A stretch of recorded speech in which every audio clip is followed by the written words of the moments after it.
함께 기도하고 강의 시작하도록 하겠습니다. 전능하신 나의 아버지 하나님 감사합니다. 오늘 우리를 또 이 자리에 모이게 해주시고 또 주님께서 우리에게 주신 이 직분을 감당하고자 하나님의 말씀을 함께 나누고자 합니다. 오늘 이 시간, 이 강의 시간에 주께서 함께하여 주시고 우리가 하나님에 대한 지식을 나눌 때 우리의 마음을 열어주시고 우리의 귀를 열어주사 우리의 눈이 더욱 밝아지게 하여 주옵시고 조금 더 하나님 앞에 가까이 다가설 수 있도록 주께서 인도하여 주시옵소서. 이 모든 말씀 우리 주 예수 그리스도의 이름으로 기도드리옵나이다. 아멘. 네, 오늘은 그 윤영부 교사 강의 내용과 오후 신앙 강좌 내용하고 내용이 같기 때문에 여기 녹화를 하면서 강의를 하도록 하겠습니다. 오늘 이제 원래 오후 강좌는 신론 15 하나님의 속성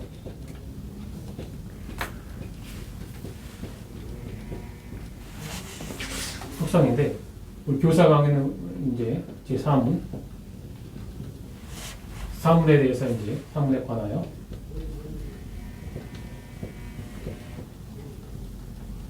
관한 내용 중에서 이제 지난주에 하나님은 영이시다라는 부분을 이제 배웠는데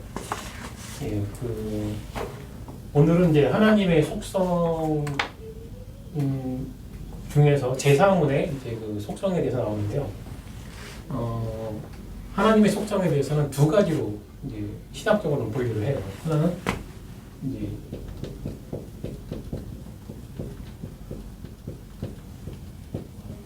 비공유적 속성과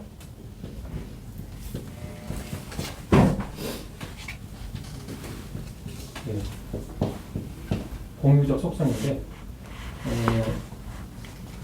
하나님만이 가지고 계신 절대적인 인격적인 속성이 있으시고 또 우리는 하나님의 형상대로 창조가 되었기 때문에 하나님과 이제 공유되는 속성을 가지고 있어요.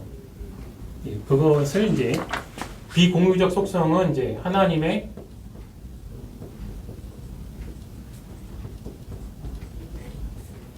인격적 속성이고 공유적 속성은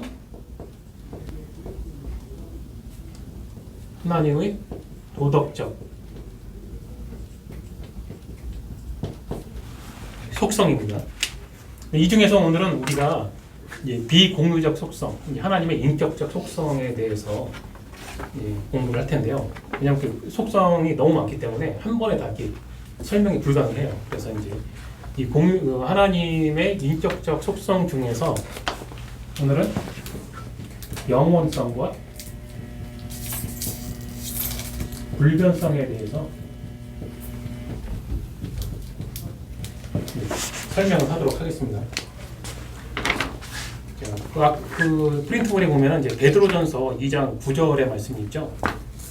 오직 너희는 택하신 족속이요 왕 같은 제사장들이요 거룩한 나라요 그의 소유된 백성이니 이는 너희를 어두운 데서 불러내어 그의 기이한 빛에 들어가게 하신 자의 아름다운 덕을 선전하게 하려 하심이라. 베드로전서 2장 9절 말씀이죠. 이 9절 말씀은 기독교인들에게 상당히 유명한 말씀이잖아요. 특히 이 구절에서 기독교인들이 이제 그 주목하는 그 내용이 너희는 택하신 족속이요, 이 왕 같은 제사장들이요, 거룩한 나라요, 그의 소유된 백성. 이 단어에 굉장히 집중하셨습니까? 근데 이거는 왜 사람들이 이 문장에 집중을 하느냐?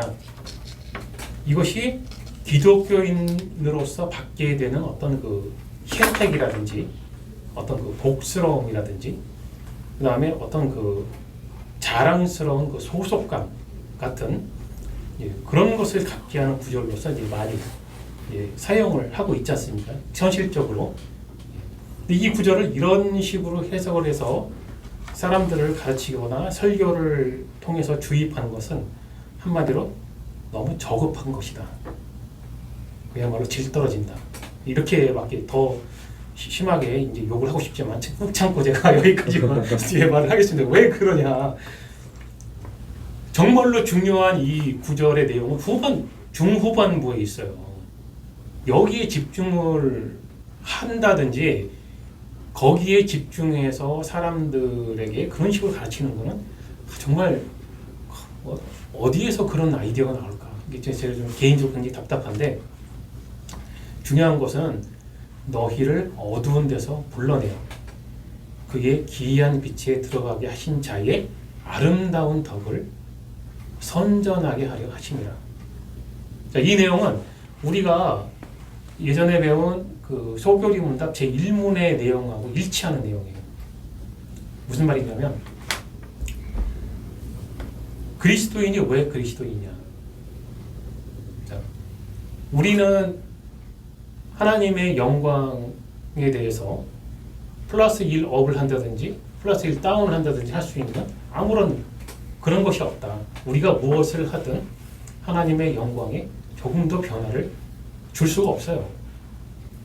뭐 하나님의 백성으로서 하나님의 영광을 나타내며 사는 사람이 있고, 진노의 대상으로서 살다가 결국에는 정말 하나님이 존재하시는구나 라는 것을 증명하고 하나님의 영광만 나타낼 뿐이죠. 그렇게 사는 두 가지의 그런 삶이 있는데, 자, 그런데 하나님께서 우리를 축복하시고 우리에게 주신 정말 복된 복이 무엇이냐면은, 하나님의 백성으로서 그리스도인으로서 하나님의 영광을 마치 거울로 빛을 반사하듯이 하나님께서는 우리를 통해서 이 세상이 하나님의 영광을 알 수 있도록, 볼 수 있도록 하는 그런 하나님을 영화롭게 할 수 있는 그런 그런 복을 주셨단 말이죠. 그것이 이제 참된 그리스도인의 삶이거든요. 이 지금 말한 그 읽은 이제 베드로전서 2장 9절도 마찬가지인 겁니다. 바로 하나님의 속성을 세상에 전해야 되는 거거든요. 여기 구절이 이제 그의 기이한 빛에 들어가게 하신 자, 하나님이잖아요. 그 하나님의 아름다운 덕을 세상에 알게 하는 그런 존재들로서 택하신 족속이 되는 거고, 왕 같은 제사장이 되는 거고, 거룩한 나라여 그의 소유된 백성이 되게 하는 것인데, 이것을 그렇게 거꾸로 해석을 하는 거예요. 그렇게 하신 하나님의 그 은혜에 대해서는 조금도 생각을 하지 않고, 우리는 이 봐라, 이 베드로전서 2장 9절의 말씀처럼 우리는 택하신 족속, 나는 교회 다니고 나는 기독교인이니까 나는 택하신 족속이야. 왕 같은 제사장이고, 나는 그의 소유된 백성이야. 참 그렇게 생각하면 행복은 하겠지 모르지만, 제대로 해석을 하고 나면 현실은 그렇지 않다라는 것을 알게 되는 겁니다.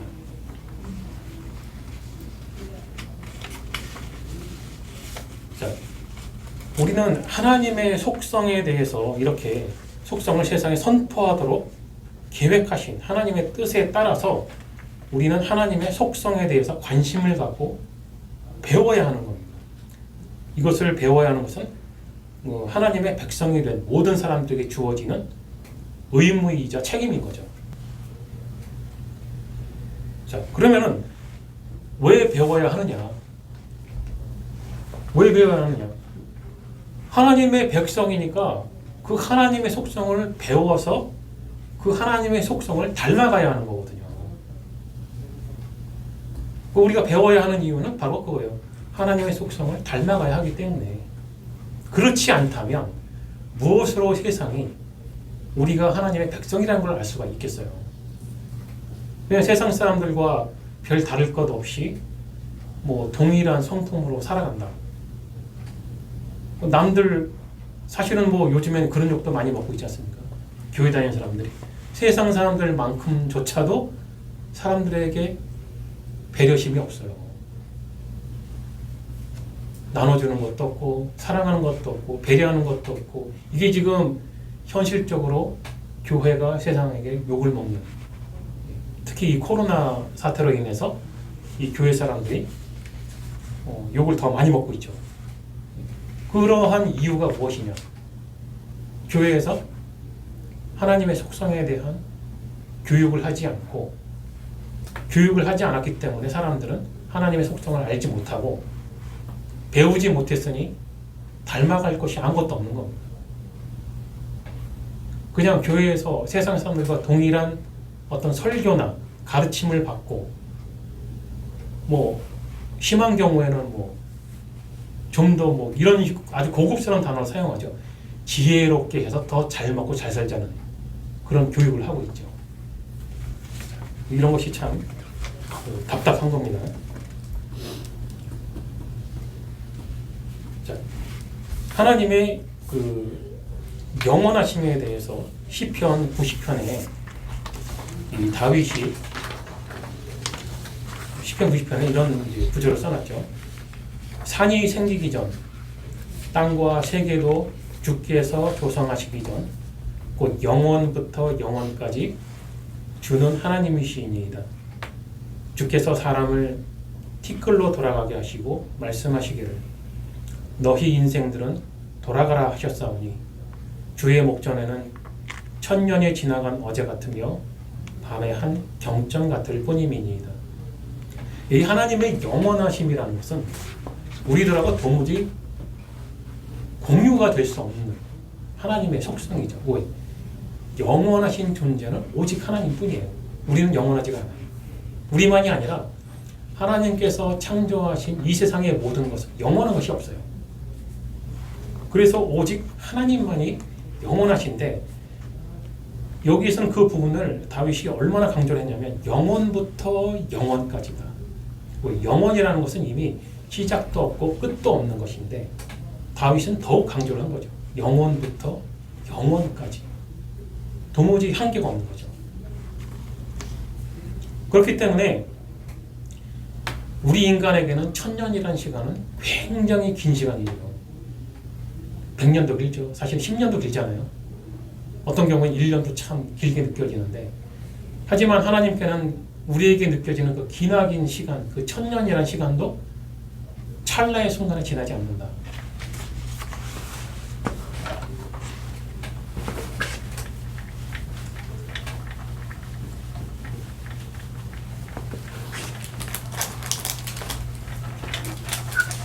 예전에도 한번 영혼에 대한 개념을 여러분들께 설명을 한 적이 있었는데 다시 한번 우리가 기억을 가져보면서 이 칠판을 영혼이라는 개념으로 한번 생각을 해보고, 이 영혼 속에서 하나님께서는 우리의 시간을 창조를 하신 거예요.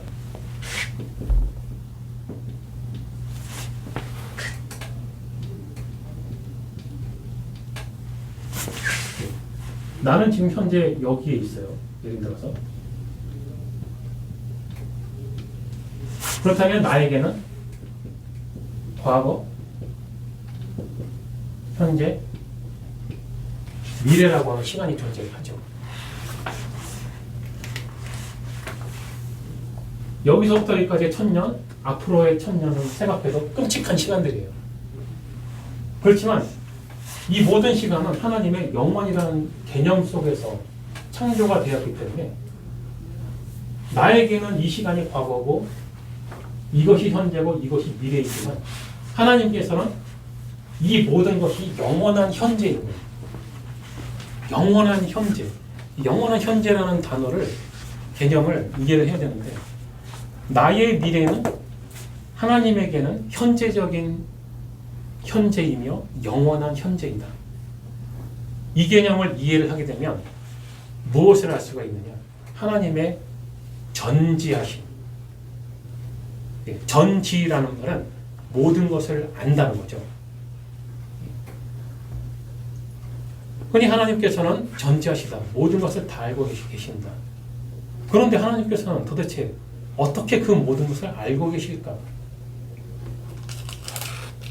그것은 바로 하나님의 영원하신, 하나님께는 모든 시간이 영원한 현재라는 개념을 이해했을 때에 이해할 수 있는 개념인 거예요. 이런 우리의 과거와 현재와 미래를 마치 지금 보고 있듯이 다 보고 계신다는 거죠. 그럼 내가 태어났을 때, 어머니의 뱃속에 있을 때도 나를 알고 계셨고, 나는 아직 죽지 않았는데 앞으로 내가 들어갈 무덤의 모습까지도 하나님께서는 현재처럼 보고 계신다는 거죠. 그러면은 태어나서 내가 죽을 때까지 내가 무슨 생각을 할 것인지를 하나님께서는 모두 알고 계신다는 거죠. 그걸 어떻게 할까? 바로 이 영원이라고 하는 하나님의 개념 때문에 알 수가 있는 겁니다.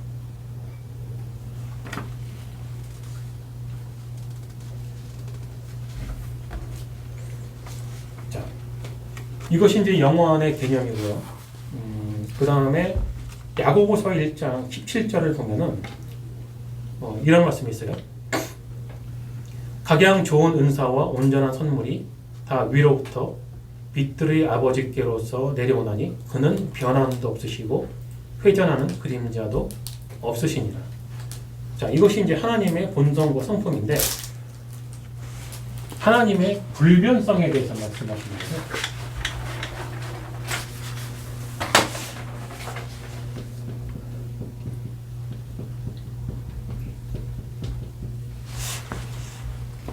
하나님은 영원히 변하지 않으신다. 그런데 문제는 뭐냐면 성경에서는 어떤 일들에 대해서 하나님께서 후회를 한다고 말씀하신다는 거죠. 창세기 6장 7절을 보면 가라사대 나의 창조한 사람을 내가 진면에서 쓸어버리되 사람으로부터 육축과 기는 것과 공중의 새까지 그리하기니 이는 내가 그것을 지었음을 한탄함이니라 하시니라. 변하지 않는다고 하셨는데 그럼 도대체 후회는 왜 하실까? 자, 이 부분이 여러분들이 반드시 이해를 하고 지나가야 되는 굉장히 중요한 부분이에요.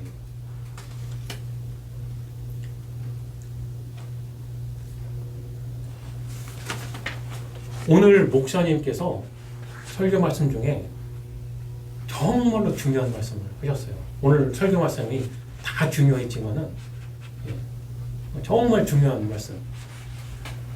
인간이 상상할 수 있는 하나님.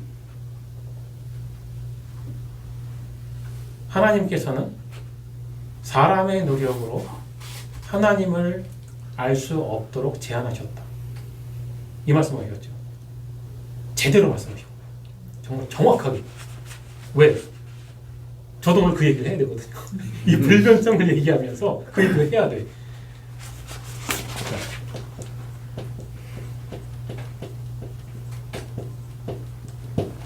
형이상학. 형이상학의 출발이 이제 그리스 고대 철학에서 시작됐죠. 그리스 철학적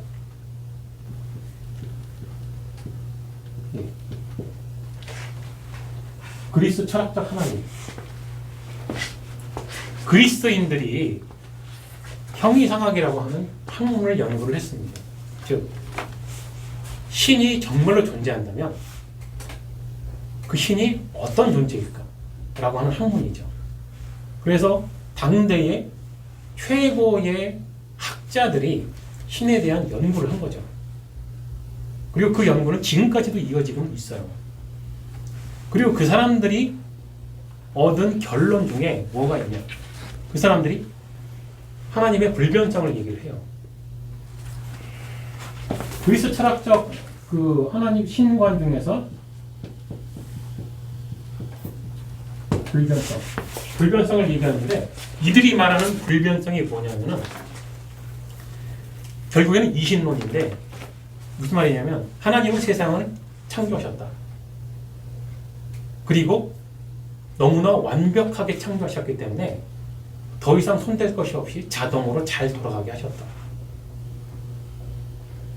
그래서 세상에서 돌아가는 모든 일에 대해서 하나님은 더 이상 간섭하지 않는다.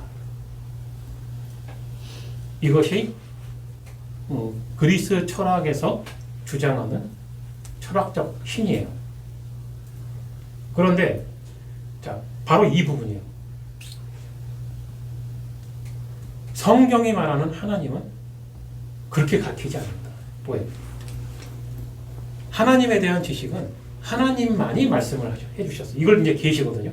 사람에게 얘들아, 하나님은 나는 하나님인데 나는 이렇게 존재하고 나는 이래 라는 설명을 해주셨어요. 이 지식만이 참된 하나님에 대한 지식인 거예요. 그러한 하나님의 말씀이 없이, 계시가 없이 인간이 학문적으로 연구한 신은 세상을 창조하고 뒤로 빠져버린 거죠. 그들이 생각하는 하나님의 불변성이라 세상을 창조했고 잘 돌아가게 해놨기 때문에 더 이상 간섭할 것이 없다라고 생각하고 뒤로 빠지는 신이에요. 그런데 성경이 말하는 하나님의 불변성은 뭐냐? 하나님의 본성은 영원히 변하지 않아요. 그런데 하나님은 인격적이시고 사람을 창조하셨는데 사람을 인격적으로 창조하셨어요. 그렇기 때문에 사람하고의 관계는 인격적인 관계를 맺고 계세요. 그래서 사람하고의 발생하는 모든 일에서는 변화하는 행동을 하세요. 이 부분이 굉장히 중요한 부분입니다. 하나님의 본성, 본질의 부분에서는 영원히 변하지 않아요. 그러나 사람과의 관계에서는 필요에 따라 하나님은 변화하는 행동을 하신다는 거예요. 즉 무슨 말이냐? 그리스 철학이 정한 이 하나님처럼 더 이상 세상에 관심이 없는 신이 아니라 하나님은 계속 사람에게 관심이 있으시다. 사람이 죄를 짓지 않았던 때나 죄를 짓고 타락을 했을 때나 언제나 하나님은 사람에게 관심이 있으시고 지금도 관심이 있으시고 심지어는 죄인일지라도 사랑하신다는 거죠. 이 개념은 그리스 철학의 하나님이라든지 다른 이방 종교들의 개념에서는 찾아볼 수가 없는 거예요. 기독교가 성경이 말하는 하나님이 왜 참 하나님이냐? 바로 이런 부분인 거예요. 바로 이런 차이점 때문에 그런 거예요. 이런 것을 그리스 철학을 포함해서 세상의 모든 이방 종교는 그런 생각을 할 수가 없어요. 왜? 그 옛날부터 그들이 생각했던 신이라는 것은 그런 신이 아니거든. 이게 사람의 머리로 지어짜낼 수 있는 그런 개념이 아닌 거예요. 하나님이 가르쳐주지 않는 한은 도무지 알 수 없는 하나님의 속성인 거예요.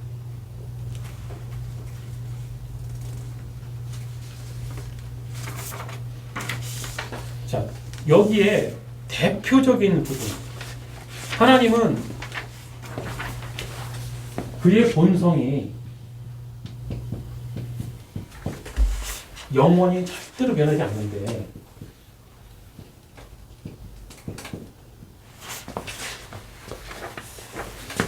근데 사람과의 관계에서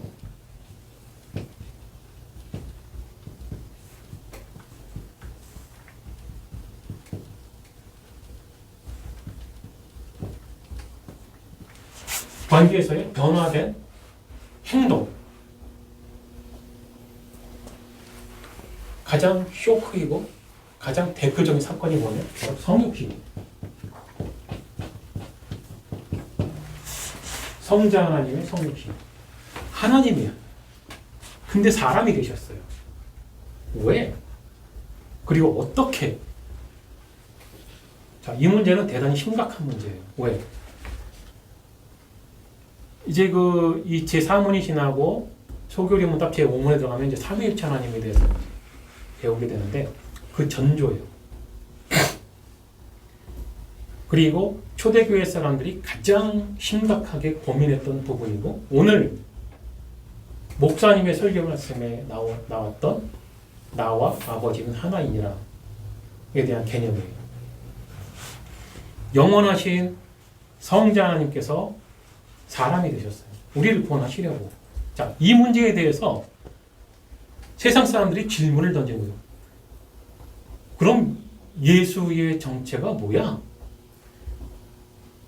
사람이야? 하나님이야? 안 변한다면서? 변하지 않는 하나님이 어떻게 사람으로 변했어? 이 부분이 바로 하나님이 사람과의 관계에서의 변화를 하신 행동의 대표적인 사건인 거예요. 자, 그렇다면 하나님이 사람으로 변한 건가? 라는 질문을 하게 되죠. 당연히. 사람의 이해의 한계가 그렇잖아요. 뭘 생각할 수 있겠어요? 예수님이 사람인데, 오늘 요한복음 메서도 봤지만, 유대인들의 반응이 그렇잖아요. 아니, 너 분명히 우리 눈으로 두 눈 시퍼렇게 뜨고, 너의 몸을 보고 있는데, 너 분명히 사람인데, 네가 자칭 하나님이라고? 이걸 믿으라는 거야? 사실은 그들의 질문이, 반항이 상식적으로 잘못된 건 아니잖아요. 그걸 어떻게 믿으라는 거야? 도대체가.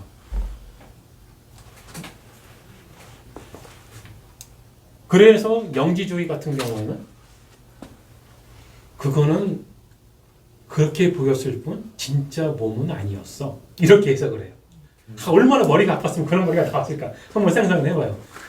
너무나 이해가 안 되니까 그건 그냥 우리 눈에 보기엔 육체가 있는 것처럼 우리 눈에 보였고 우리의 귀로도 목소리도 듣고 했지만 실제로 우리 같은 몸으로 이 땅에 서 있었던 건 아니야. 이게 영지주의의 해석이에요. 왜? 영지주의의 해석은 그리스 철학에서 오거든요. 그리스 철학의 배경에는 플라톤이 있어요. 플라톤의 이데아의 세계. 이 진짜 세계는 그 영적인 세계고 이 물질의 세계는 카피일 뿐이다. 그렇기 때문에 그 영적인 세계에 참된 선이 이 죄악에 물들어 있는 이 물질과는 도무지 합쳐질 수가 없다라는 게 플라톤 철학이에요. 그러니까 플라톤 철학의 영향을 받은 영지주의는 예수 그리스도께서 참 하나님이신 동시에 참 사람이라는 이 개념은 절대로 받아들일 수가 없는 거죠. 왜? 참된 선과 악이 어떻게 결합이 되는가? 어떻게 공존하는가? 왜? 자기들 생각에는 이 물질 세계는 모든 것이 악한데 선과 악이 어떻게 한 몸에 공존을 하느냐? 그래서 어거지로 나온 해석이 그냥 진짜 육체는 아니었던 거야 라는 해석을 한 거예요. 그 다음에 아주 심플하게 생각하는 여호와증인들처럼 사람이야. 하나님은 무슨 하나님? 하나님 아니고 그냥 사람이야. 이런 해석이 사람의 머리에서 나오는 쉬운 해석이잖아요. 하나님이거나 사람이거나. 그 다음에 또 하나의 해석은 뭐냐? 반신반인. 50% 하나님이고 50% 사람이야. 자, 사람들의 이런 모든 공상이 다 튀어나오는 거예요. 그런데 예수님의 제자들, 예수님하고 사역을 했던 3년 동안 같이 다녔던 그 12제자들, 그리고 12제자들 이외에도 예수님을 따랐던 그 믿음의 선배들이 봤을 때는 분명히 알게 된 거예요. 하나님이야. 근데 사람이야. 도대체 이걸 어떻게 설명을 해야 되는가? 알긴 알겠는데 이걸 도대체 어떻게 설명을 해야 할까? 자,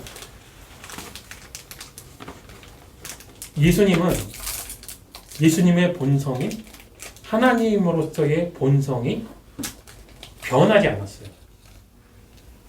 자, 이것이 하나님의 불변성이에요. 예수님의 그 하나님이심은 영원히 변하지 않아요. 그러면 사람이 되심은 어떻게 설명을 해야 할까?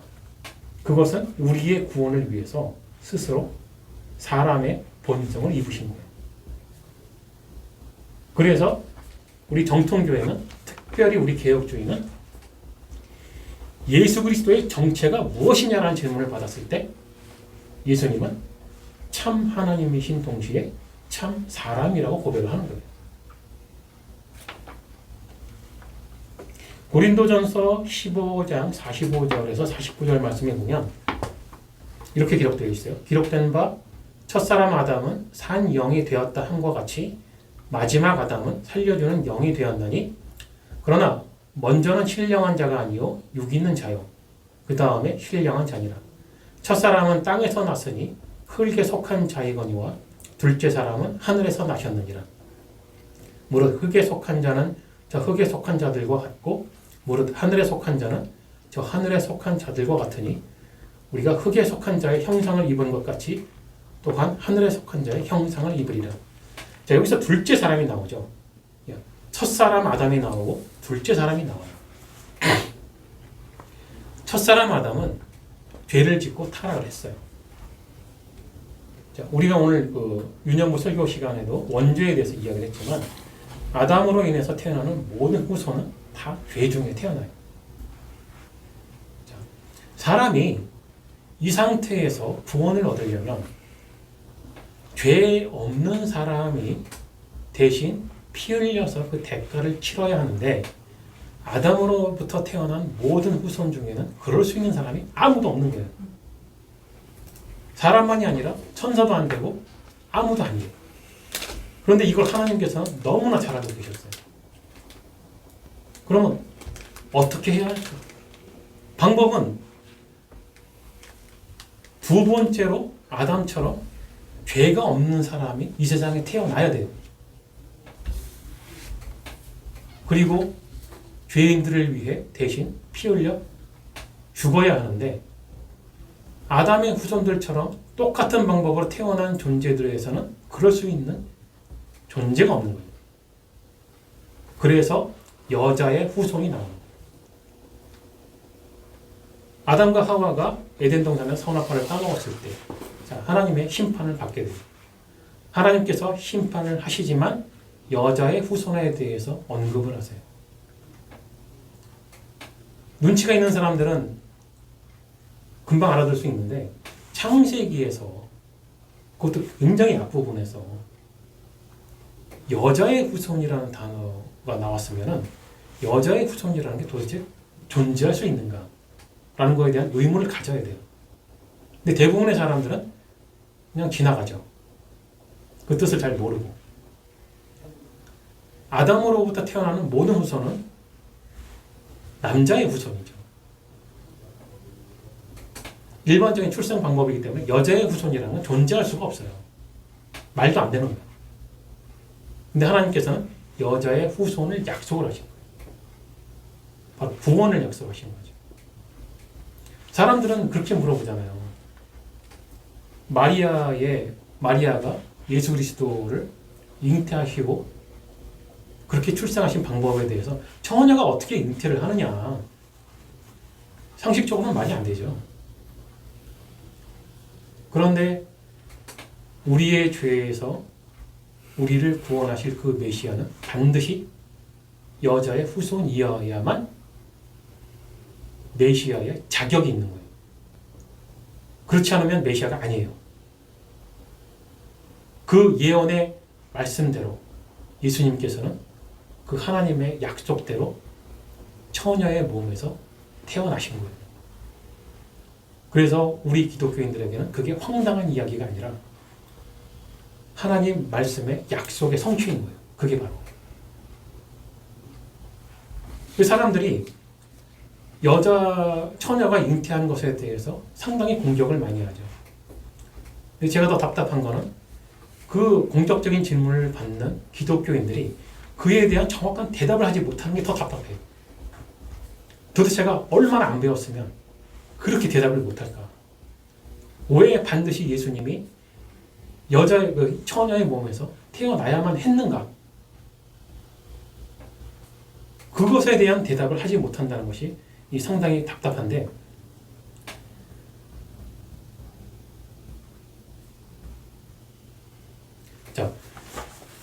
오늘의 결론을 내리겠습니다.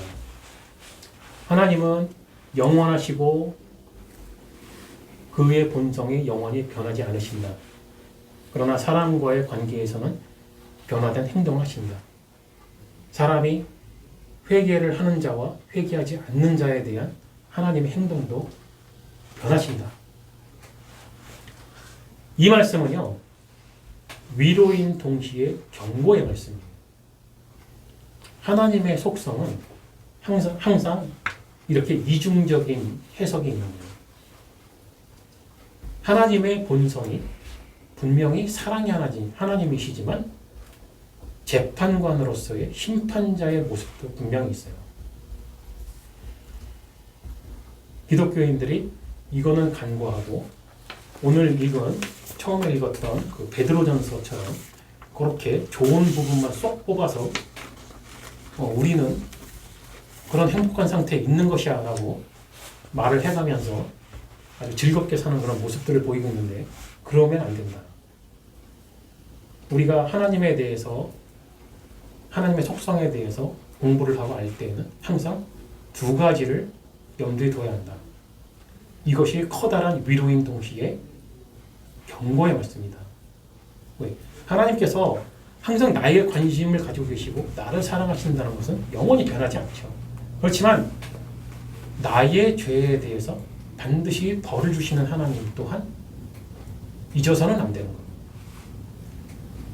그렇기 때문에 우리는 우리의 스스로의 능력으로는 구원에 도달할 수 있는 방법이 없다. 도무지.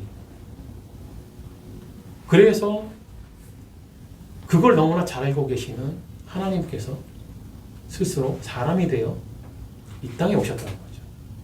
그러나 그 하나님은 하나님으로서의 본성은 여전하시고 변하지 않으셨고 그 본성에 사람의 본성을 이루셨다.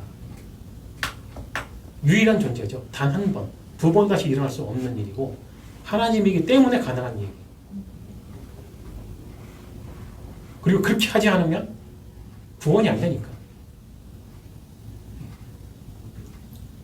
얼마나 사람으로 오셔서 고난받고 치욕을 당하시고 조롱을 당하고 그렇게 아프게 십자가에서 죽으셨는가. 뻔히 알면서 오셨다는 거죠. 이유는 다 하나. 죄인을 사랑하셨기 때문에. 그 하나님의 속성은 영원히 변하지 않는다. 그리고 잊지 말아야 하는 것은 우리가 예수 그리스도를 믿는 믿음으로 구원을 얻었지만 우리는 그래도 여전히 죄인이라는 거. 예수님을 믿고 난 이후에 우리의 본성이 확 변해서 선하게 됐기 때문에 구원을 받는 것이 아니다. 우리는 여전히 죄가 좋아요. 죄가 싫지가 않아. 가만히 생각해보면 그렇잖아요. 죄 싫은 사람이 어디 있어요? 죄라고 인정하지 않을 뿐이에요. 자, 이게 이제 선악과의 그 저주잖아요. 내가 죄를 저질렀는데, 내가 악을 저질렀는데, 이게 죄가 아니라고 선언하는 거예요. 이게 왜 죄야? 이게 왜 악이야? 그건 하나님이 그렇게 죄라고 선언할지라도 내가 아니면 아닌 거지. 이게 세상 사람이잖아요. 지금 그런 운동들이 많이 일어나고 있잖아요. 그런 하나님의 기준으로부터 벗어나자라는 운동들을 많이 하고 있잖아요. 특히 포스트 모더니즘. 네가 좋아하는 것을 나쁘다고 하지 않는 것처럼 내가 좋아하는 것을 너도 나쁘다고 말하지 마라. 나도 너의 것을 악이라 하지 않을 테니 너도 나의 것을 악이라 하지 마라. 우리는 서로 악이 아니다. 좋고 좋은 게 좋은 것이다. 굉장히 자유로운 삶 같죠. 그러나 하나님이 정하신 창조의 질서를 놓고 보면 반드시 잊지 말아야 하는 것이 오직 하나님께서 선이라고 선언하신 것만 선인 거예요. 그 나머지의 선처럼 보이는 모든 것들은 선이 아닌 거예요. 이것이 바로 에덴 동산에서 있었던 선악과를 따먹은 사건의 본질적인 문제인 거죠.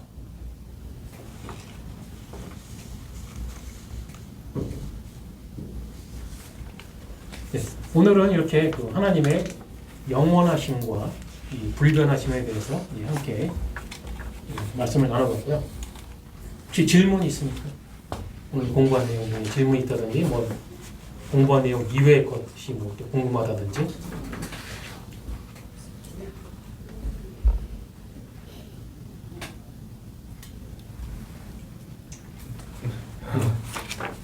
없으면 오늘 강의 이제 여기서 마치도록 하겠습니다. 기도하고 마치겠습니다. 전능하신 나이와지 하나님, 오늘 하나님의 영원하심과 불변하심에 대하여 함께 공부했습니다.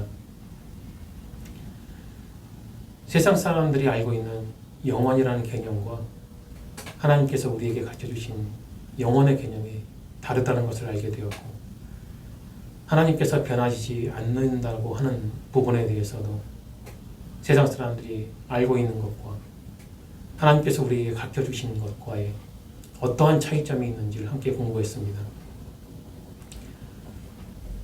오직 하나님께서 우리에게 가르쳐주신 하나님에 대한 지식만이 참된 하나님을 알 수 있는 지식임을 깨달아 알게 하여 주옵시고, 이 지식을 알게 된 우리들이 또 아직은 알지 못하고 있는 우리의 아이들과 성도들에게 온전하게 가르칠 수 있도록 우리의 마음을, 우리의 생각을 이끌어 주시옵소서. 이 모든 말씀 우리 주 예수 그리스도의 이름으로 기도드리옵나이다. 아멘.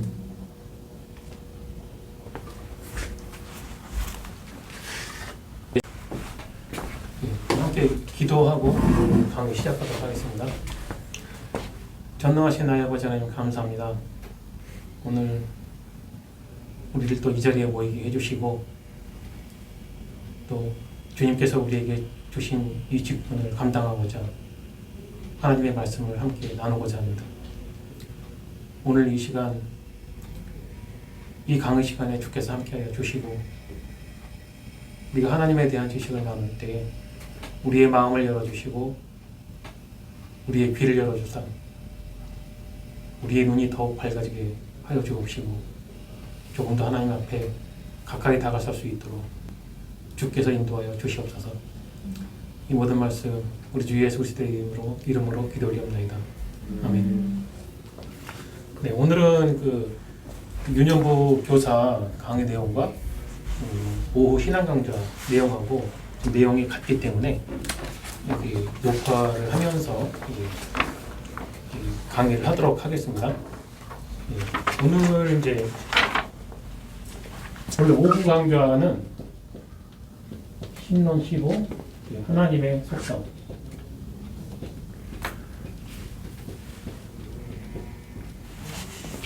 속성인데, 우리 교사 강의는 이제 제 사문에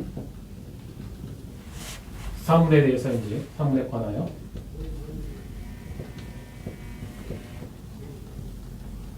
관한 내용 중에서 이제 지난주에 하나님은 영이시다라는 부분을 이제 배웠는데, 오늘은 이제 하나님의 속성 중에서 제4문에 이제 그 속성에 대해서 나오는데요. 하나님의 속성에 대해서는 두 가지로 이제 신학적으로 분류를 해요. 하나는 이제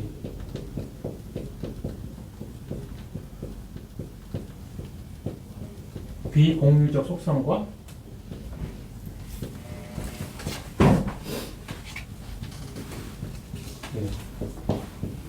공유적 속성인데, 하나님만이 가지고 계시는 절대적인 인격적인 속성이 있으시고, 또 우리는 하나님의 형상대로 창조가 되었기 때문에 하나님과 이제 공유되는 속성을 가지고 있어요. 그것을 이제 비공유적 속성은 이제 하나님의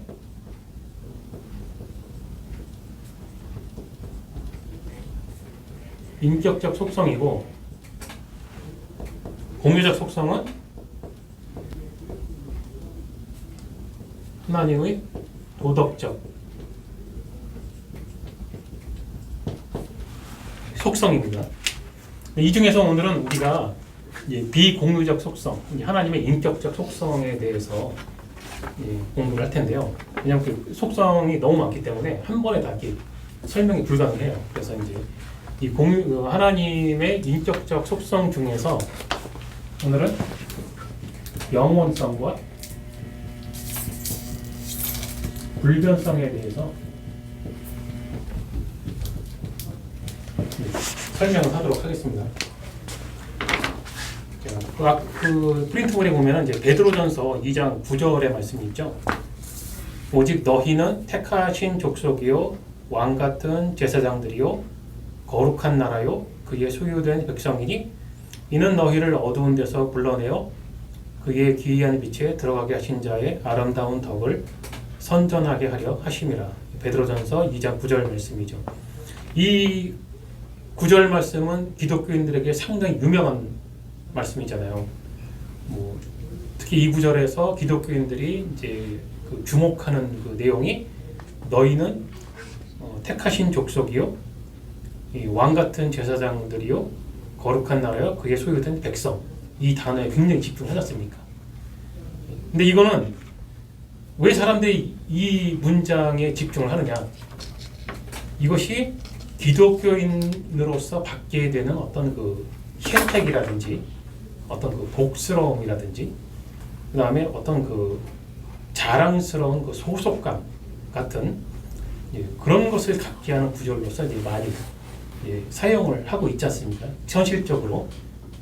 근데 이 구절을 이런 식으로 해석을 해서 사람들을 가르치거나 설교를 통해서 주입하는 것은 한마디로 너무 저급한 것이다. 그야말로 질 떨어진다. 이렇게밖에 더 심하게 이제 욕을 하고 싶지만 참고 제가 여기까지만 뒤에 말을 하겠습니다. 왜 그러냐? 정말로 중요한 이 구절의 내용은 중후반부에 있어요. 여기에 집중을 한다든지 거기에 집중해서 사람들에게 그런 식으로 가르치는 거는 정말 어디에서 그런 아이디어가 나올까? 이게 제가 좀 개인적으로 굉장히 답답한데 중요한 것은 너희를 어두운 데서 불러내어 그의 기이한 빛에 들어가게 하신 자의 아름다운 덕을 선전하게 하려 하심이라. 자, 이 내용은 우리가 예전에 배운 그 소교리 문답 제1문의 내용하고 일치하는 내용이에요. 무슨 말이냐면 그리스도인이 왜 그리스도인이냐? 자, 우리는 하나님의 영광에 대해서 플러스 1 업을 한다든지 플러스 1 다운을 한다든지 할 수 있는 아무런 그런 것이 없다. 우리가 무엇을 하든 하나님의 영광에 조금 더 변화를 줄 수가 없어요. 하나님의 백성으로서 하나님의 영광을 나타내며 사는 사람이 있고 진노의 대상으로서 살다가 결국에는 정말 하나님이 존재하시는구나 라는 것을 증명하고 하나님의 영광만을 나타낼 뿐이죠. 그렇게 사는 두 가지의 그런 삶이 있는데, 자, 그런데 하나님께서 우리를 축복하시고 우리에게 주신 정말 복된 복이 무엇이냐면은 하나님의 백성으로서 그리스도인으로서 하나님의 영광을 마치 거울로 빛을 반사하듯이 하나님께서는 우리를 통해서 이 세상이 하나님의 영광을 알 수 있도록 볼 수 있도록 하는 그런 하나님을 영화롭게 할 수 있는 그런 영광, 그런 복을 주셨단 말이죠. 그것이 이제 참된 그리스도인의 삶이거든요. 이 지금 말한 그 읽은 이제 베드로전서 2장 9절도 마찬가지인 겁니다. 바로 하나님의 속성을 세상에 전해야 되는 거거든요. 여기 구절이 이제 그의 기이한 빛에 들어가게 하신 자 하나님이잖아요. 그 하나님의 아름다운 덕을 세상에 알게 하는 그런 존재들로서 택하신 족속이 되는 거고, 왕 같은 제사장이 되는 거고, 거룩한 나라여 그의 소유된 백성이 되게 하는 것인데, 이것을 그렇게 거꾸로 해석을 하는 거예요. 그렇게 하신 하나님의 그 은혜에 대해서는 조금도 생각을 하지 않고, 우리는 뭐, 이 봐라, 이 베드로전서 2장 9절의 말씀처럼 우리는 택하신 족속, 나는 교회 다니고 나는 기독교인이니까 나는 택하신 족속이야. 왕 같은 제사장이고, 나는 그의 소유된 백성이야. 참 그렇게 생각하면 행복은 하겠지 모르지만, 제대로 해석을 하고 나면 현실은 그렇지 않다라는 것을 알게 되는 겁니다.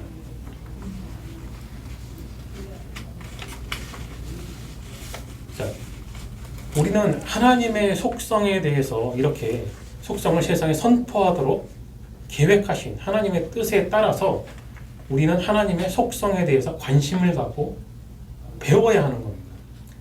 이것을 배워야 하는 것은 하나님의 백성이 된 모든 사람들에게 주어지는 의무이자 책임인 거죠.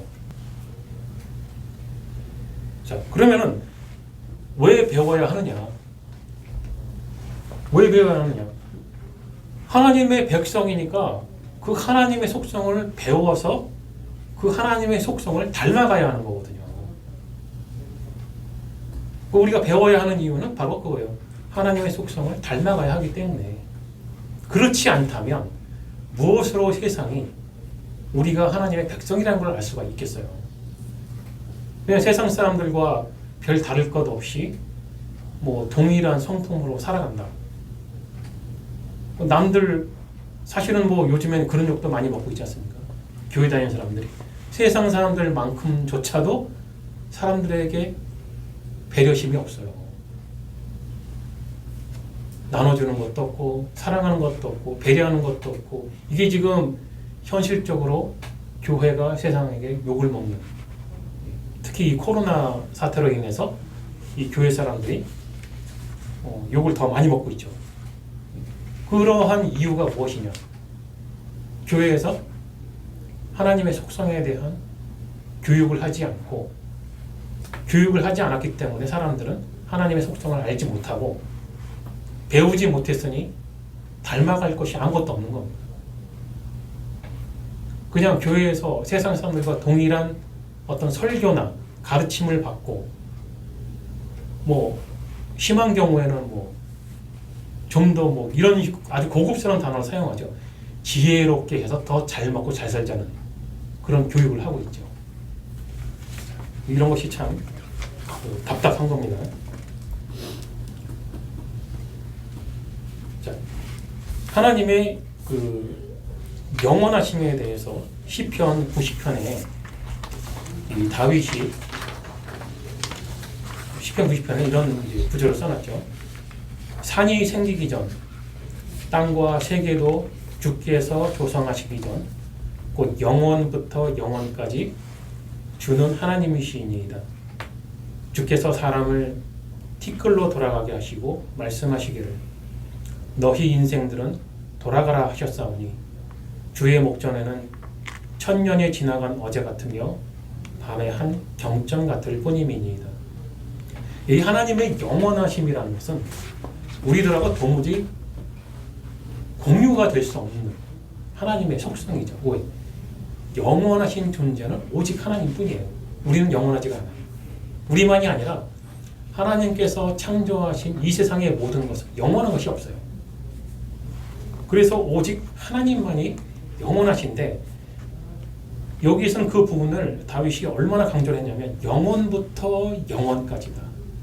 영원이라는 것은 이미 시작도 없고 끝도 없는 것인데 다윗은 더욱 강조를 한 거죠. 영원부터 영원까지. 도무지 한계가 없는 거죠. 그렇기 때문에 우리 인간에게는 천년이라는 시간은 굉장히 긴 시간이에요. 100년도 길죠. 사실 10년도 길잖아요. 어떤 경우는 1년도 참 길게 느껴지는데, 하지만 하나님께는 우리에게 느껴지는 그 기나긴 시간, 그 천년이라는 시간도 찰나의 순간에 지나지 않는다.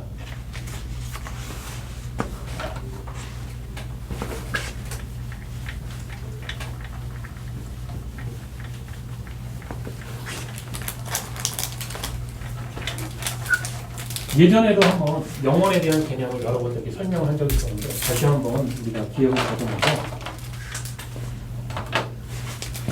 이 칠판을 영원이라는 개념으로 한번 생각을 해보고, 이 영원 속에서 하나님께서는 우리의 시간을 창조를 하신 거예요.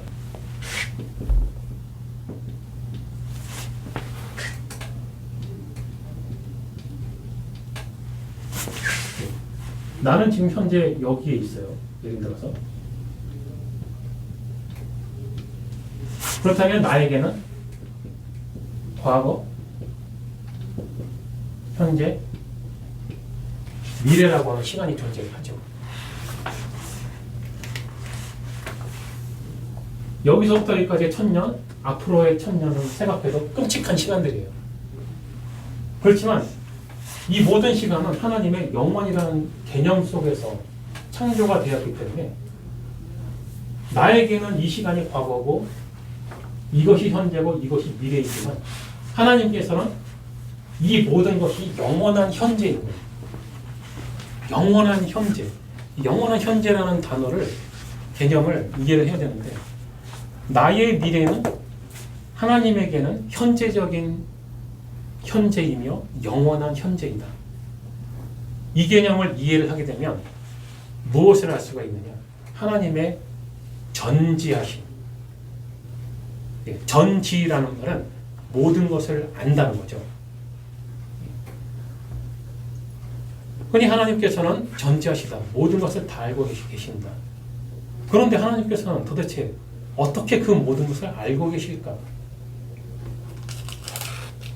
그것은 바로 하나님의 영원하신, 하나님께는 모든 시간이 영원한 현재라는 개념을 이해했을 때에 이해할 수 있는 개념인 거예요.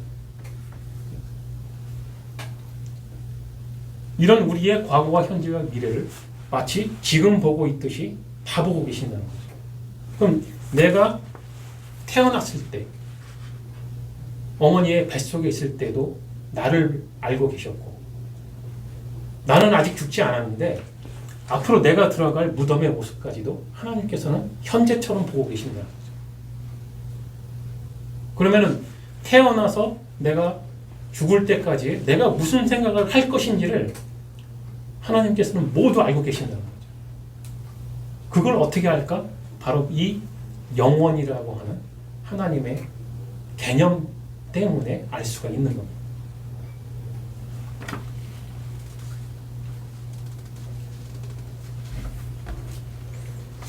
자, 이것이 이제 영원의 개념이고요.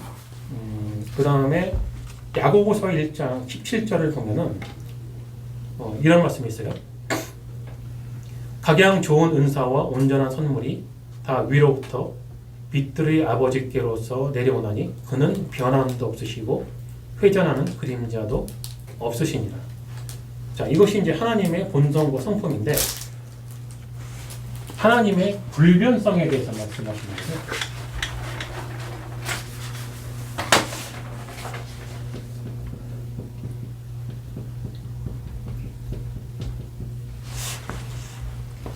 하나님은 영원히 변하지 않으신다. 그런데 문제는 뭐냐면 성경에서는 어떤 일들에 대해서 하나님께서 후회를 한다고 말씀하신다는 거죠.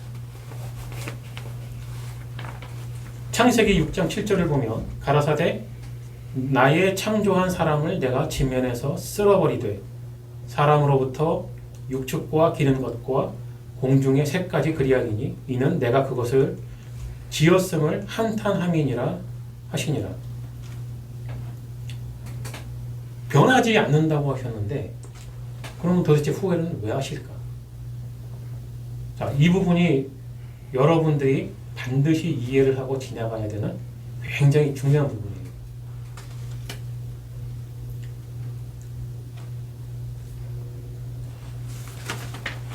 오늘 목사님께서 설교 말씀 중에 정말로 중요한 말씀을 하셨어요. 오늘 설교 말씀이 다 중요했지만은 정말 중요한 말씀.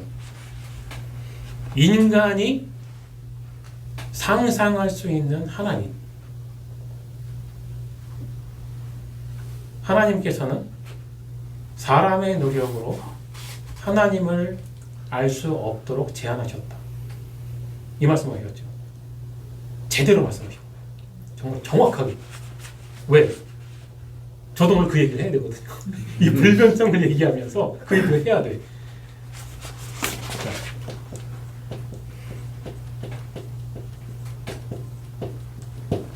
형이상학. 형이상학의 출발이 이제 그리스 고대 철학에서 시작됐죠. 그리스 철학적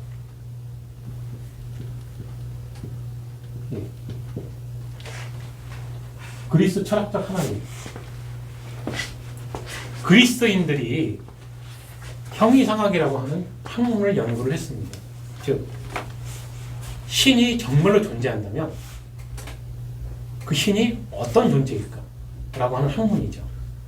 그래서 당대의 최고의 학자들이 신에 대한 연구를 한 거죠. 그리고 그 연구는 지금까지도 이어지고 있어요. 그리고 그 사람들이 얻은 결론 중에 뭐가 있냐? 그 사람들이 하나님의 불변성을 얘기를 해요. 그리스 철학적 그 하나님 신관 중에서 불변성을 얘기하는데 이들이 말하는 불변성이 뭐냐면은 결국에는 이신론인데 무슨 말이냐면 하나님은 세상을 창조하셨다. 그리고 너무나 완벽하게 창조하셨기 때문에 더 이상 손댈 것이 없이 자동으로 잘 돌아가게 하셨다. 그래서 세상에서 돌아가는 모든 일에 대해서 하나님은 더 이상 간섭하지 않는다. 이것이 그리스 철학에서 주장하는 철학적 신이에요. 그런데 자, 바로 이 부분이에요. 성경이 말하는 하나님은 그렇게 가르치지 않는다. 왜? 하나님에 대한 지식은 하나님만이 말씀을 해주셨어요. 이걸 이제 계시거든요. 사람에게 얘들아, 하나님은 나는 하나님인데 나는 이렇게 존재하고 나는 이래 라는 설명을 해주셨어요. 이 지식만이 참된 하나님에 대한 지식인 거예요. 그러한 하나님의 말씀이 없이 계시가 없이 인간이 학문적으로 연구한 신은 세상을 창조하고 뒤로 빠져버린 거죠. 그들이 생각하는 하나님의 불변성이란 세상을 창조했고 잘 돌아가게 해놨기 때문에 더 이상 간섭할 것이 없다라고 생각하고 뒤로 빠지는 신이에요. 그런데 성경이 말하는 하나님의 불변성은 뭐냐? 하나님의 본성은 영원히 변하지 않아요. 그런데 하나님은 인격적이시고 사람을 창조하셨는데 사람을 인격적으로 창조하셨어요. 그렇기 때문에 사람하고의 관계는 인격적인 관계를 맺고 계세요. 그래서 사람하고의 발생하는 모든 일에서는 변화하는 행동을 하세요. 이 부분이 굉장히 중요한 부분입니다. 하나님의 본성, 본질의 부분에서는 영원히 변하지 않아요. 그러나 사람과의 관계에서는 필요에 따라 하나님은 변화하는 행동을 하신다는 거예요. 즉 무슨 말이냐? 그리스 철학이 정한 이 하나님처럼 더 이상 세상에 관심이 없는 신이 아니라 하나님은 계속 사람에게 관심이 있으시다. 사람이 죄를 짓지 않았던 때나 죄를 짓고 타락을 했을 때나 언제나 하나님은 사람에게 관심이 있으시고 지금도 관심이 있으시고 심지어는 죄인일지라도 사랑하신다는 거죠. 이 개념은 그리스 철학의 하나님이라든지 다른 이방 종교들의 개념에서는 찾아볼 수가 없는 거예요. 기독교가 성경이 말하는 하나님이 왜 참 하나님이냐? 바로 이런 부분인 거예요. 바로 이런 차이점 때문에 그런 거예요. 이런 것을 그리스 철학을 포함해서 세상의 모든 이방 종교는 그런 생각을 할 수가 없어요. 왜? 그 옛날부터 그들이 생각했던 신이라는 것은 그런 신이 아니거든. 이게 사람의 머리로 지어짜낼 수 있는 그런 개념이 아닌 거예요.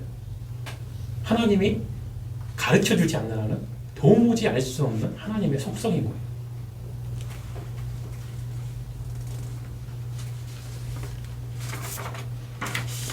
자, 여기에 대표적인 부분. 하나님은 그의 본성이 영원히 절대로 변하지 않는데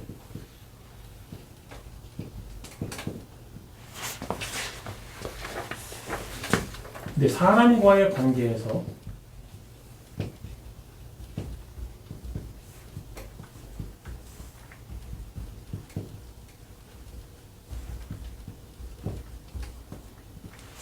관계에서의 변화된 행동 가장 쇼크이고 가장 대표적인 사건이 뭐냐면 성육신 성자 하나님의 성육신 하나님이야. 근데 사람이 되셨어요. 왜? 그리고 어떻게? 자, 이 문제는 대단히 심각한 문제예요. 왜? 이제 이 제4문이 지나고 소교리문답 제5문에 들어가면 이제 삼위일체 하나님에 대해서 배우게 되는데 그 전조예요. 그리고 초대교회 사람들이 가장 심각하게 고민했던 부분이고 오늘 목사님의 설교 말씀에 나왔던 나와 아버지는 하나이니라에 대한 개념이에요. 영원하신 성자 하나님께서 사람이 되셨어요. 우리를 구원하시려고. 자, 이 문제에 대해서 세상 사람들이 질문을 던진 거예요. 그럼 예수의 정체가 뭐야? 사람이야? 하나님이야? 안 변한다면서? 변하지 않는 하나님이 어떻게 사람으로 변했어? 이 부분이 바로 하나님이 사람과의 관계에서의 변화를 하신 행동의 대표적인 사건인 거예요. 자, 그렇다면 하나님이 사람으로 변한 건가? 라는 질문을 하게 되죠. 당연히. 사람의 이해의 한계가 그렇잖아요. 뭘 생각할 수 있겠어요? 예수님이 사람인데 오늘 요한복음에서도 봤지만 유대인들의 반응이 그렇잖아요. 아니 너 분명히 우리 눈으로 눈은 시퍼렇게 뜨고 너의 몸을 보고 있는데 너 분명히 사람인데 네가 자칭 하나님이라고 이걸 믿으라는 거야? 사실은 그들의 질문이 반항이 상식적으로 잘못된 건 아니잖아요. 그걸 어떻게 믿으라는 거야? 도대체가.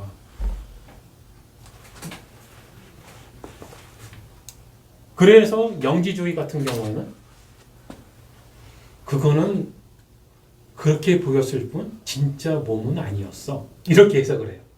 얼마나 머리가 아팠으면 그런 머리가 나왔을까? 한번 상상을 해봐요. 너무나 이해가 안 되니까 그건 그냥 우리 눈에 보기엔 육체가 있는 것처럼 우리 눈에 보였고 우리의 귀로도 목소리도 듣고 했지만 실제로 우리 같은 몸으로 이 땅에 서 있었던 건 아니야. 이게 영지주의의 해석이에요. 왜? 영지주의의 해석은 그리스 철학에서 오고 그리스 철학의 배경에는 플라톤이 있어요. 플라톤의 이데아의 세계. 이 진짜 세계는 그 영적인 세계고 이 물질의 세계는 카피일 뿐이다. 그렇기 때문에 그 영적인 세계에 참된 선이 이 죄악에 물들어 있는 이 물질과는 도무지 합쳐질 수가 없다라는 게 플라톤 철학이에요. 그러니까 플라톤 철학의 영향을 받은 영지주의는 예수 그리스도께서 참 하나님이신 동시에 참 사람이라는 이 개념은 절대로 받아들일 수가 없는 거죠. 왜? 참된 선과 악이 어떻게 결합이 되는가? 어떻게 공존하는가? 왜? 자기들 생각에는 이 물질 세계는 모든 것이 악한데 선과 악이 어떻게 한 몸에 공존을 하느냐? 그래서 어거지로 나온 해석이 그냥 진짜 육체는 아니었던 거야 라는 해석을 한 거예요. 그 다음에 뭐 아주 심플하게 생각하는 여호와쟁이들처럼 사람이야. 하나님은 무슨 하나님? 하나님 아니고 그냥 사람이야. 뭐 이런 해석이 사람의 머리에서 나오는 쉬운 해석이잖아요. 하나님이거나 사람이거나. 그 다음에 또 하나의 해석은 뭐냐? 반신반인. 50% 하나님이고 50% 사람이야. 자, 사람들의 이런 그 모든 공상이 다 튀어나오는 거예요. 그런데 예수님의 제자들, 예수님하고 사역을 했던 3년 동안 같이 다녔던 그 12제자들, 그리고 12제자들 이외에도 예수님을 따랐던 그 믿음의 선배들이 봤을 때는 분명히 알게 된 거예요. 하나님이야. 근데 사람이야. 도대체 이걸 어떻게 설명을 해야 되는가? 알긴 알겠는데 이걸 도대체 어떻게 설명을 해야 할까? 자,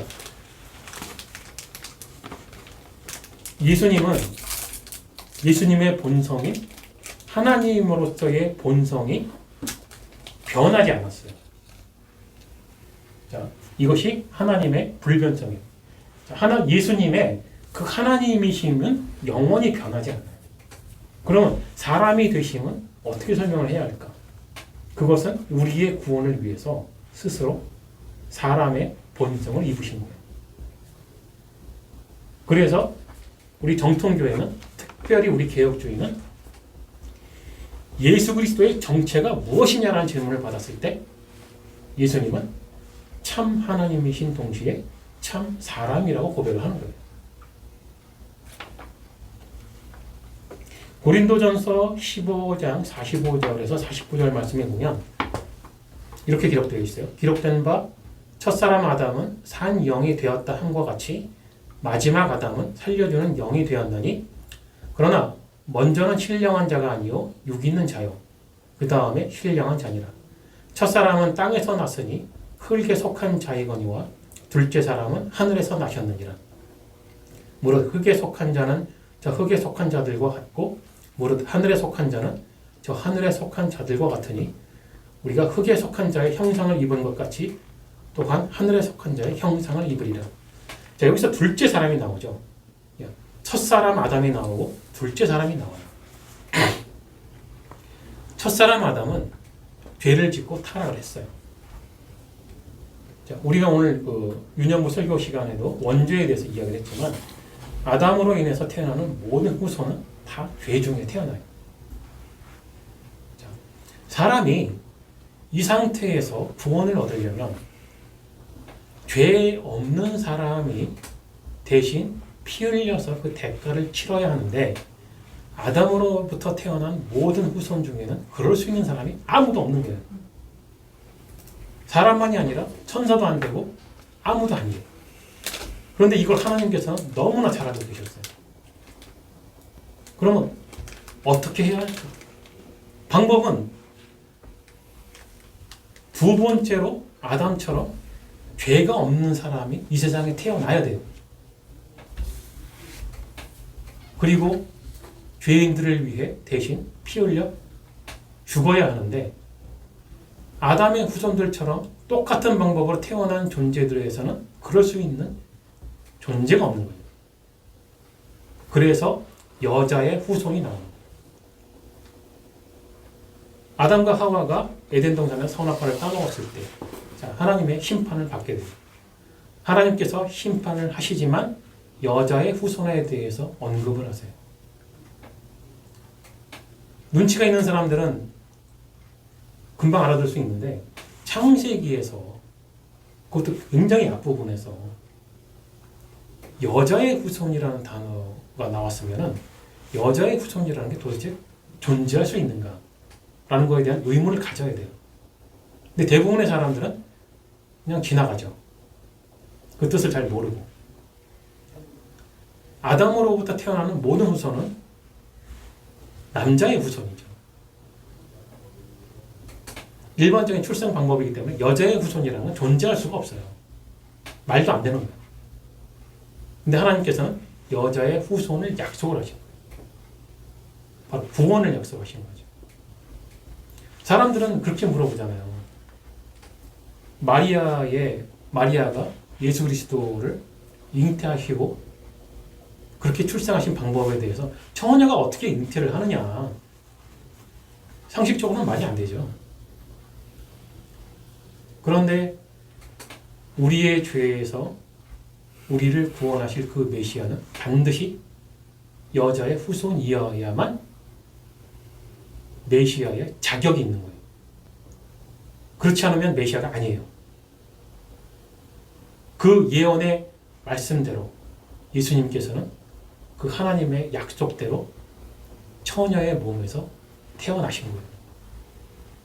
그래서 우리 기독교인들에게는 그게 황당한 이야기가 아니라 하나님 말씀의 약속의 성취인 거예요. 그게 바로.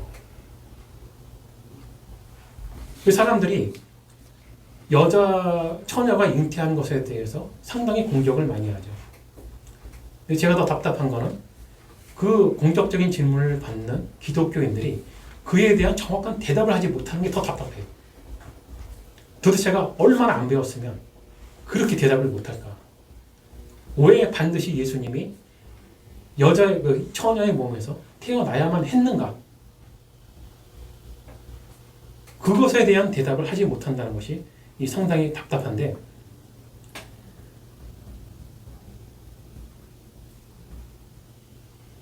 자, 오늘의 결론을 내리겠습니다. 하나님은 영원하시고 그의 본성이 영원히 변하지 않으신다. 그러나 사람과의 관계에서는 변화된 행동을 하신다. 사람이 회개를 하는 자와 회개하지 않는 자에 대한 하나님의 행동도 변하신다. 이 말씀은요, 위로인 동시에 경고의 말씀이에요. 하나님의 속성은 항상 이렇게 이중적인 해석이 있는 거예요. 하나님의 본성이 분명히 사랑의 하나님이시지만 재판관으로서의 심판자의 모습도 분명히 있어요. 기독교인들이 이거는 간과하고 오늘 처음에 읽었던 그 베드로전서처럼 그렇게 좋은 부분만 쏙 뽑아서 우리는 그런 행복한 상태에 있는 것이야 라고 말을 해가면서 아주 즐겁게 사는 그런 모습들을 보이고 있는데 그러면 안 된다. 우리가 하나님에 대해서 하나님의 속성에 대해서 공부를 하고 알 때에는 항상 두 가지를 염두에 둬야 한다. 이것이 커다란 위로인 동시에 경고의 말씀이다. 왜? 하나님께서 항상 나에게 관심을 가지고 계시고 나를 사랑하신다는 것은 영원히 변하지 않죠.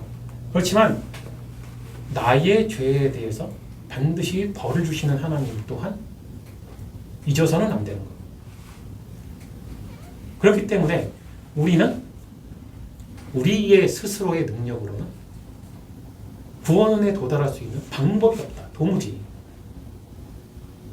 그래서 그걸 너무나 잘 알고 계시는 하나님께서 스스로 사람이 되어 이 땅에 오셨다는 거죠. 그러나 그 하나님은 하나님으로서의 본성은 여전하시고 변하지 않으셨고 그 본성에 사람의 본성을 이루셨다. 유일한 존재죠. 단 한 번, 두 번 다시 일어날 수 없는 일이고 하나님이기 때문에 가능한 일이에요. 그리고 그렇게 하지 않으면 구원이 안 되니까. 얼마나 사람으로 오셔서 고난받고 치욕을 당하시고 조롱을 당하고 그렇게 아프게 십자가에서 죽으시는 거예요.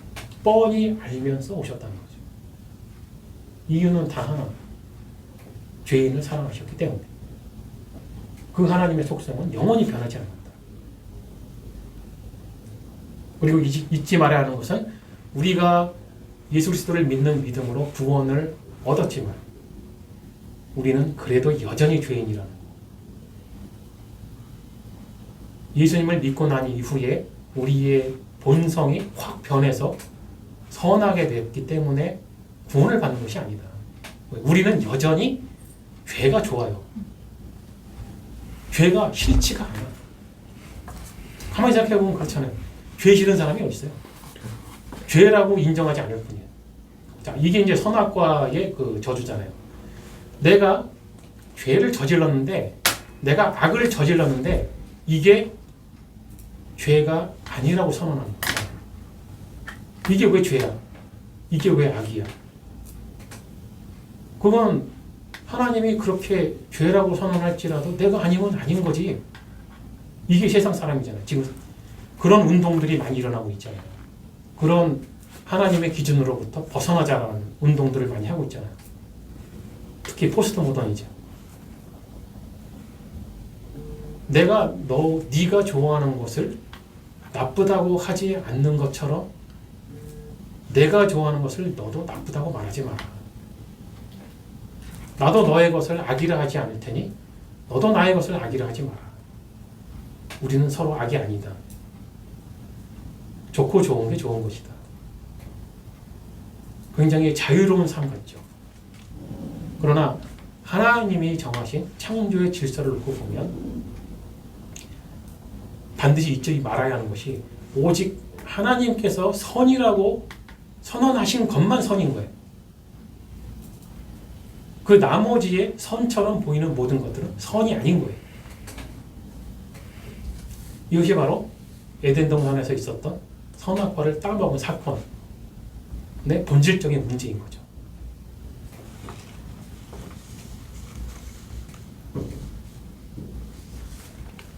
네, 오늘은 이렇게 그 하나님의 영원하심과 이 불변하심에 대해서 함께 말씀을 나눠봤고요.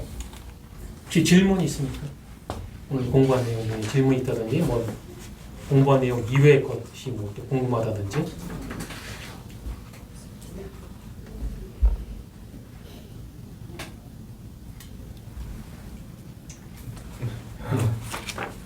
없으면 오늘 강의 이제 여기서 마치도록 하겠습니다.